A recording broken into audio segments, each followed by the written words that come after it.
Friends అంతా కూడా అసలు కనీసము రెగ్యులర్గా మాతో మాట్లాడేటువంటి ఐషు ఇప్పుడు లేదు అన్న విషయాన్ని జీర్ణించుకోలేకపోతున్నారు. కుప్పకూలిపోయారు. ఒకవైపు తల్లి తల్లడిల్లిపోతుంటే మరోవైపు ఫ్రెండ్స్ మాత్రము ఐషు ఒక్కసారి రా, నా కోసం వస్తానని చెప్పి నాకు మాట ఇచ్చావు, కానీ ఐషు ఇప్పుడు నన్ను వదిలేసి ఎలా వెళ్ళిపోయావు అని చెప్పేసి తన స్నేహితురాలు ఏడుస్తుంటే ఎంతమంది ఓదార్చినా కూడా తన బాధని తీర్చలేకపోతున్నారు. ఐషు చివరిగా ఎప్పుడు మాట్లాడింది? నా బర్త్డే రోజు కాల్ చేసింది ఐషు, నవంబర్ 15కి. మీ ఇంటికి వస్తేనే భావన అన్నది. ఏడికి పోయినాం ఐషు, రా ఐషు. స్కూల్ మొత్తం నా పక్కన కూర్చున్నది ఐషు, నా బెస్ట్ ఫ్రెండ్.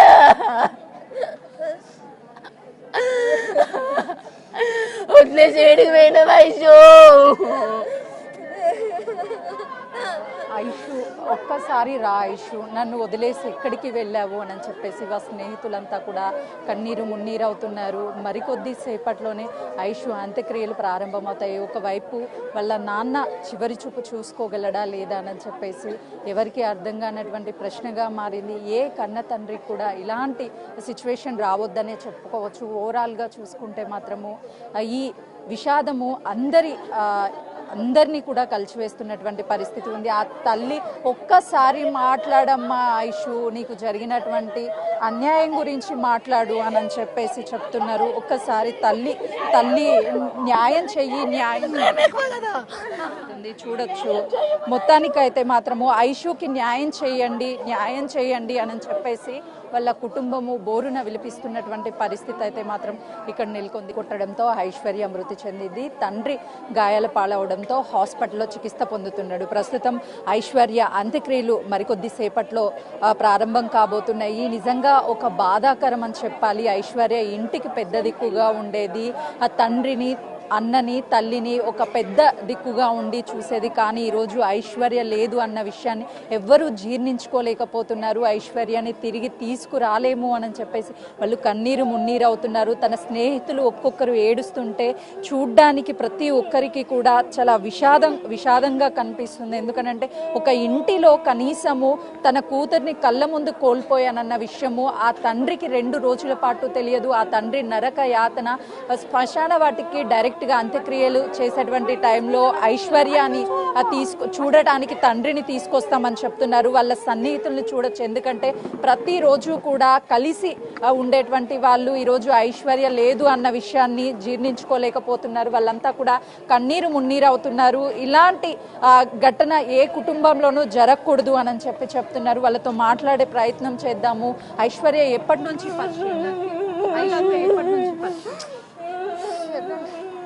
చూడొచ్చు. అంటే వాళ్ళని ఎంత ఓదార్చే ప్రయత్నం చేసినా కూడా ఆ బాధని తీర్చలేనటువంటి పరిస్థితి ఉంది. ఒక్కసారి వాళ్ళ కుటుంబ సభ్యులతో కూడా, ఎందుకంటే అతివేగంగా వచ్చి ఆ కారు ప్రమాదం చేసినటువంటి వ్యక్తిని వెంటనే శిక్షించాలి, కుటుంబానికి న్యాయం చేయాలి అని చెప్పేసి కుటుంబ సభ్యులు డిమాండ్ చేస్తున్నారు. ఏ ఒక్కరికి కూడా ఇలాంటి బాధ కలగొద్దు. ఒకవైపు తండ్రి చివరిగా తన కూతుర్ని చూసుకోలేనటువంటి పరిస్థితిలో ఉన్నాడు. మరోవైపు ఇక్కడ ఐషు అంత్యక్రియలకి అన్ని ఏర్పాట్లు కూడా సిద్ధం చేస్తున్నారు. డైరెక్ట్గా శ్మశాన వాటికి తీసుకువచ్చి అలా తండ్రికి చివరి చూపు చూయిస్తామని చెప్తున్నారు. వాళ్ళ రిలేటివ్స్తో మాట్లాడించే ప్రయత్నం చేద్దాము. ఐశ్వర్యని ఎవరూ తిరిగి తీసుకురాలేరు. మీకు న్యాయం ఏ విధంగా కోరుకుంటున్నారమ్మా? ఫ్రెండ్స్ దగ్గరికి వెళ్ళండి, వాళ్ళు చెప్తారు. మేము అడిగిన వాళ్ళు న్యాయం చెయ్యరు, వేస్ట్.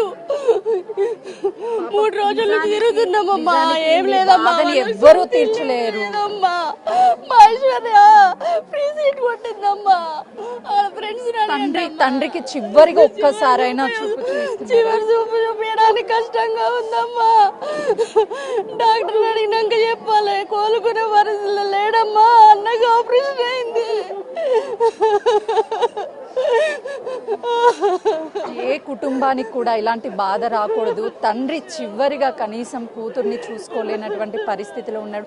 డాక్టర్ చెప్పేదాన్ని బట్టి ఆధారపడి ఉంటుంది తండ్రి ఐశ్వర్యాన్ని చివరిగా చూసుకోగలడా లేదని చెప్పేసి ఈ కుటుంబం అంతా కూడా బంధువులు స్నేహితులంతా ఇక్కడికి వచ్చి ఐశ్వర్యాన్ని చివరిగా చూసుకోవడానికి ఇక్కడికి వచ్చారు. కానీ వాళ్ళ కుటుంబ సభ్యులని ఓదార్చే ప్రయత్నం చేస్తున్నప్పటికీ ఎవ్వరూ కూడా ఆ ఐశ్వర్యం లేదు, ఇక రాదు అన్న విషయాన్ని జీర్ణించుకోలేనటువంటి పరిస్థితిలో ఉన్నారు. మాట్లాడదాము. ఇప్పటికే ఫుట్ ఓవర్ బ్రిడ్జెస్ కావచ్చు, అవన్నీ ఏవి కూడా ఇక్కడ లేవు. సో ఈ ఘటన జరగడానికి అదొక కారణం అనుకోండి. ఫుట్ ఓవర్ బ్రిడ్జ్ అనే కాదమ్మా, ఈ హైవేనే పెద్ద ప్రాబ్లం. యాక్చువల్గా ఇది సిటీ లిమిట్స్, ఎంతో పాపులేషన్ ఉన్న కొన్ని వేలు, ఇప్పుడు ఇక్కడ హయత్నగర్ ఏరియాలోనే 1,00,000 పైన 1,50,000 పబ్లిక్ ఉన్నటువంటి ఏరియా ఇది. అట్లాంటి ఏరియాలో ఈ బ్యారికేడ్స్ పెట్టేసి హైవే అటు వెళ్ళాలి, సిటీకి వెళ్ళాలంటే ఖచ్చితంగా రోడ్ దాటాల్సిన పరిస్థితి. రోడ్ దాటాలి అంటే చాలా ఇబ్బంది ఉన్నది. ఎన్నో యాక్సిడెంట్స్ ప్రతి నెల అట్లీస్ట్ 2-3 చావులు జరుగుతున్నాయి ఈ ఏరియాలో. డిపో దగ్గర ఆర్టీసీ డిపోలో మార్నింగ్ డ్యూటీకి వెళ్తూ ఒకతను యాక్సిడెంట్ అయి చనిపోయిండు సాయిబాబా గుడి దగ్గర. డిపో దగ్గర అట్లానే 2-3 ఇన్సిడెంట్స్. ఇదే ఆర్టీసీ కాలనీలో 2-3 ప్రతి నెల 2-3 ఇన్సిడెంట్స్ అవుతున్నాయి. ఎట్లాంటి జాగ్రత్తలు కానీ ఎట్లాంటి ప్రికాషన్స్ కానీ గవర్నమెంట్ తీసుకోవట్లేదు. కాబట్టి ఈ ఏరియాలో ఫుట్ ఓవర్ బ్రిడ్జ్ కంటే కూడా యాజ్ సూన్ యాజ్ పాసిబుల్ ఆ బ్రిడ్జ్ ఏదైతే అంటున్నారో గవర్నమెంట్, అది చేస్తేనే దానికి ఏమైనా పర్మనెంట్ సొల్యూషన్ ఉంటుంది తప్పితే ఎలాంటి సొల్యూషన్ రాదు. ఇది మా డిమాండ్ అండి. చూడొచ్చు వాళ్ళ కుటుంబ సభ్యులంతా కూడా ఆ ఐషు చివరి చూపు చూసుకోవడానికి ఇక్కడికి వచ్చారు. ఆ సిగ్నల్స్ కూడా ఎక్కడా లేవు. సిగ్నల్స్ ఉంటే ఈరోజు ఈ ఘటన జరిగేది కాదు అని చెప్తున్నారు. మరి చాలా కాలం నుంచి కాలనీలో ఉన్న వీళ్ళు మనకు 20 సంవత్సరాల నుంచి ఉంటారు.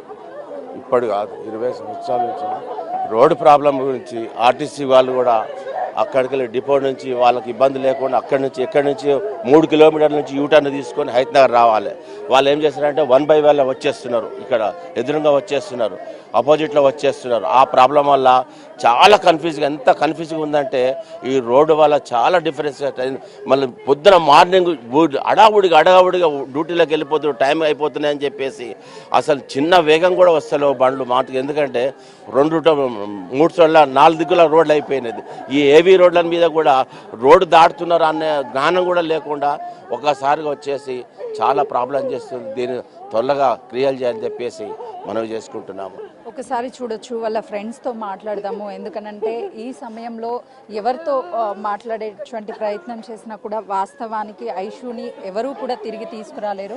కానీ మరొకరికి ఇలాంటి ఘటన జరగకుండా ఉండాలి, ఐషుకి న్యాయం జరగాలి అని అంటే ఎవరైతే యాక్సిడెంట్ చేశారో తనని కఠినంగా శిక్షించాలి అని చెప్తున్నారు. చూడొచ్చు, ఫ్రెండ్స్ అంతా కూడా అసలు కనీసము రెగ్యులర్గా మాతో మాట్లాడేటువంటి ఐషు ఇప్పుడు లేదు అన్న విషయాన్ని జీర్ణించుకోలేకపోతున్నారు.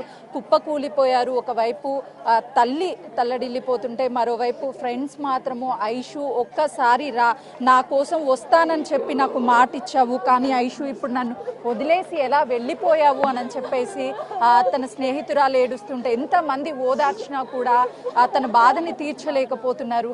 ఐషు చివరిగా ఎప్పుడు మాట్లాడింది? నా బర్త్డే రోజు కాల్ చేసింది ఐషు, నవంబర్ 15కి. మీ ఇంటికి వస్తేనే భావన అన్నది. ఏడికి పోయినాం ఐషు, రా ఐషు. స్కూల్ మొత్తం నా పక్కన కూర్చున్నది. ఐషు నా బెస్ట్ ఫ్రెండ్.